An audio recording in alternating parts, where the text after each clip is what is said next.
Hi everybody, Manucha here from Moms and Crafters with another super duper fun craft. Now, before we get started making these, I will preface this by saying that usually I try to keep things extra super simple. This one is a bit more complex. It's maybe more of a detailed art project slash sculpture, and it's really great for an art class. The idea behind this was to take simple wooden honey stirrers and to add Rosh Hashanah slash Jewish New Year themed clay sculptures to the top to turn them into fun ones. Now, there's a bit of practice involved to getting this right, and I will offer you my process and my best tips. And once again, before we start, I need to make a note about food safety. Some of the supplies I used are not food safe. Make sure to avoid using them in any parts that will actually be touching the honey. These were samples. I will not be using all of these in the honey, and I will make sure to cover any parts that I do plan to use that was covered with something else with food safe resin. So just keep that in mind before you start crafting.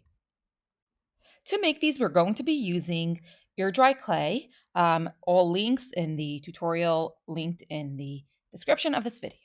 And we are using wood honey stirrers, those dipper wand thingies. And I'm using really small ones because that's what I had. I bought it for something else.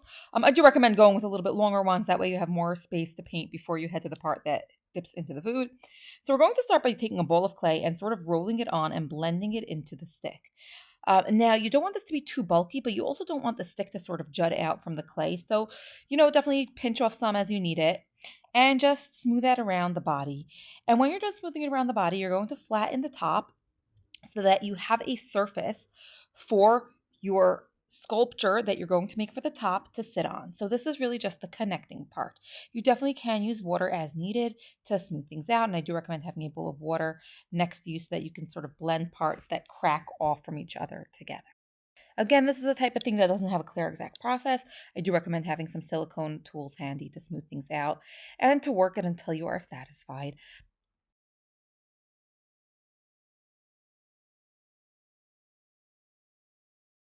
Now that we have the basic surface prepared, let's create a pomegranate to put on top.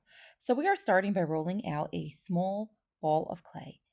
And do make sure that it's a good size. I think I made mine a bit smaller than I would have liked. When you're done, go ahead and roll out a smaller ball of clay to use as the crown. Flatten that smaller ball of clay out a little bit and make indentations at the top to form a crown.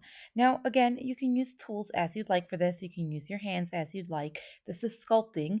You just need to do what you need to do and use the tools that you need to use to help you. You can actually also do this with a toothpick. So if you don't have actual clay tools handy or are not ready to get some, have a toothpick, a craft stick, and things like that handy just to help you with your sculpting. Now, an important part of clay crafting is to understand that clay is not an adhesive material. It does not naturally stick together. However, you can make it stick. The best way to do that is first to distress the surface to create a rough edge so that things can sort of adhere to it. So go ahead and do that to the main body of the pomegranate and to the top the clay topper that you added to your honey wand. Then you're going to prepare something called slip. The way to prepare slip is simply to take some air dry clay and add water until you have a paste like consistency. Do it a little bit at a time. I recommend using a craft stick to stir it together. Then just add some slip to your two sides that you're connecting and connect them. Now, it's not going to hold together while it's wet.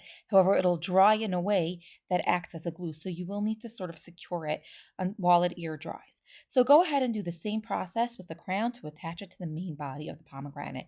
If you have leftover slip, you can just store it in a jar. I actually mixed the whole thing up in a baby food jar that I had sitting in my craft room. And that's a great way to store it and have it handy for the next clay project. Now, this part is optional and everybody will have their personal preferences, but you can make a connection to sort of blend in the pomegranate or whatever you're adding on top of your stirrer to the base. Now, if you're a real novice at working with clay, I recommend that you just skip it, let it look like it was plopped on. But if you're a little bit more of an expert, you can make a very thin rope and sort of blend it together with a silicone tool or with your fingers, use some water. But keep in mind that because the slip is not yet dry, it's not going to naturally hold. So you're going to have to hold everything in place while you work. But if you want to do this, you definitely can. Now you can totally get creative and make all different motifs to add to your, honey stirrers. So go ahead Add clay to your honey stir to serve as a place to put the topper that you make, and roll it out, create your top. And now let's make an apple. To make our apple, we're starting with a ball of clay and we're rolling it up. We're then slightly flattening the top and the bottom to make it more of an apple shape. And then we're taking a pokey tool. I'm using a ball tip tool, but you can definitely, once again, use your toothpick. And we are pointing it in the top to sort of make it into more of an apple shape once again. To make the leaf, we are rolling up an oval and we are flattening it and we are pinching the end, and that is a perfect little leaf shape. Now, once again, we are going to distress the two sides that we want to connect it to, and we are going to connect it using slip. Now, the honey drip, we are going to actually just paint on because it doesn't really make sense to do that from clay. Although you can, if you want to add a little texture, at least add the drip part so that you can paint over the whole thing in yellow and have a little bit more shape there.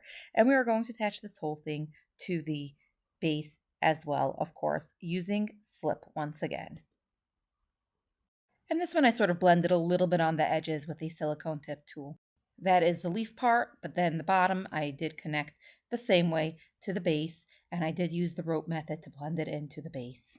I did also make a bee motif. I did not record that on video. I did photograph it instead, and you can find that in the blog post, the step-by-step breakdown of forming that one in the blog post linked in the description.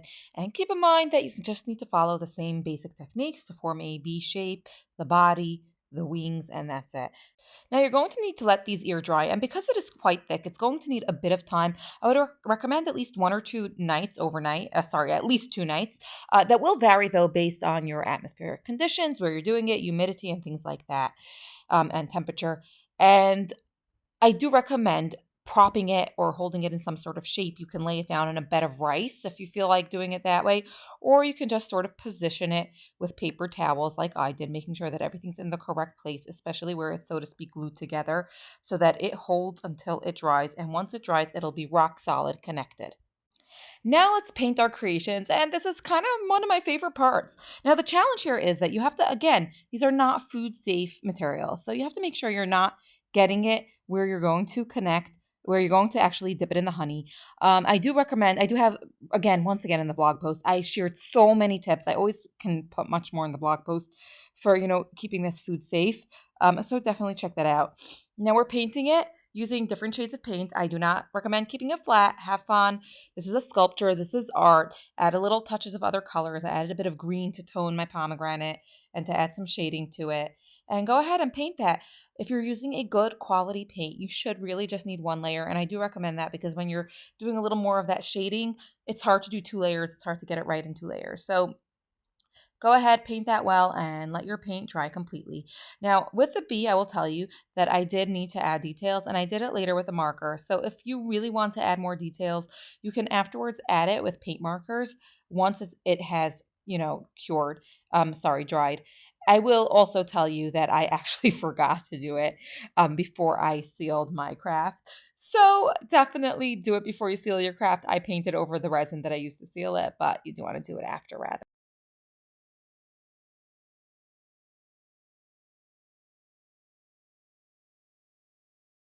Now I'm making these for entertainment slash fun purposes, so I'm using UV resin so I could dry it immediately. I do recommend, if you plan to use it with food, to use a thin layer of regular epoxy resin from a food safe brand. I believe Alumilite Clearcast epoxy resin is the brand of choice, the only one I know of that is FDA approved food safe. And you would have to do it one side at a time, let it cure, and then flip it over and do the other side, which is sort of why I used UV resin so that I can just manually cure it. But you definitely want some sort of food safe sealer on any parts that are going to be dipping into honey. So the top parts don't really matter. And if you're using a longer honey wand, it won't matter either as long as you leave the bottom, part plus the top, the inch above the, server part free. And your honey wands are complete, ready to use or to display. These are really fun to use, tied into a napkin ring, especially if you didn't make it food safe. Um, at a Rosh Hashanah table. If you enjoyed this video, hit the like button. Make sure you subscribe for more updates like this. Do check out the full blog post for all my tips and all my advice in crafting these correctly. And you can find it in the description of this video. Make sure to follow me on social media if you enjoy fun things like this. And of course, subscribe to this channel, comment if you have any questions. And until next time.